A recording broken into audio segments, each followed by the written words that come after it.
संसद की सुरक्षा में 13 दिसंबर को हुई चूक की जांच जारी है और इस मामले में विपक्ष के सांसदों का हंगामा भी जारी है और कुल 141 सांसद को निष्कासित कर दिया जा चुका है।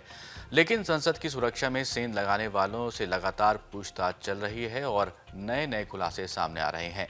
संसद की सुरक्षा में सेंध लगाने का षड्यंत्र आरोपितों ने 6 व्हाट्सएप ग्रुप के जरिए रचा था। आरोपितों ने ये 6 व्हाट्सएप ग्रुप भगत सिंह और चंद्रशेखर आजाद के नाम से बनाए थे। इसके जरिए सभी एक दूसरे से संपर्क में थे और हंगामा करने के लिए संसद भवन की सुरक्षा में सेंध लगाने की योजना बनाई थी।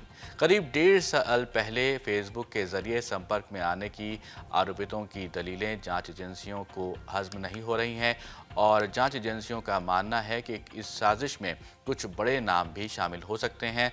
भगत सिंह और चंद्रशेखर आजाद के नाम से बनाए 6 व्हाट्सएप ग्रुप्स में आरोपितों ने संसद के अंदर और बाहर का वीडियो शेयर किया था। इसके साथ ही कुछ फिल्मों की क्लिप भी शेयर की गई थी। स्पेशल सेल की एक बड़ी टीम को सिर्फ आरोपितों के इंटरनेट अकाउंट खंगालने के लिए लगाया गया है।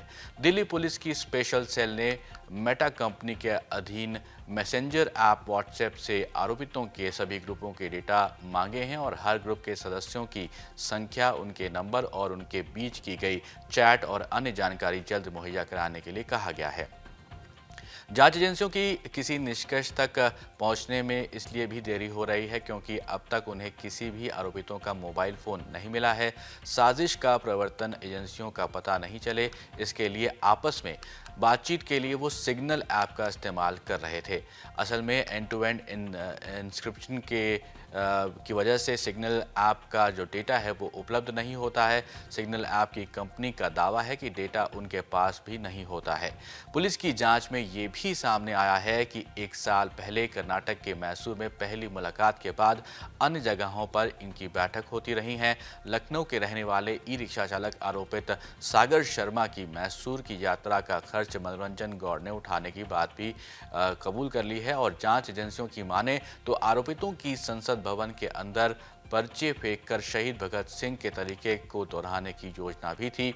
संसद भवन में 13 दिसंबर को कलर स्मोक क्रैकर का धुआं छोड़ने के बाद कथित मास्टरमाइंड ललित झा ने आरोपित सागर शर्मा, मनोरंजन गौड़, अमोल चिंदे और नीलम आजाद के मोबाइल फोन राजस्थान के नागौर स्थित एक होटल के पास जलाने का दावा किया है।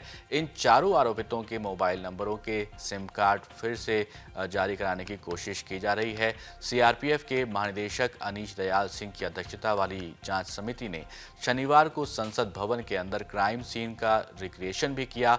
इस दौरान सुरक्षा जांच करने वाले अधिकारियों को ड्यूटी पर तैनात रहने के निर्देश दिए गए थे।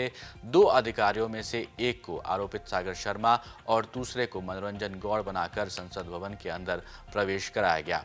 सूत्रों के मुताबिक ये समिति संसद की सुरक्षा में सेंध के कारणों की जांच तो कर रही है, इसके साथ ही खामियों की भी पड़ताल कर रही है ताकि इनकी रिपोर्ट के आधार पर सुरक्षा को और दुरुस्त किया जा सके। इसके साथ ही जांच एजेंसियों वारदात के दिन संसद की सुरक्षा में लगे निलंबित किए गए 8 कर्मियों के बयान भी जल्द ही दर्ज करेंगी।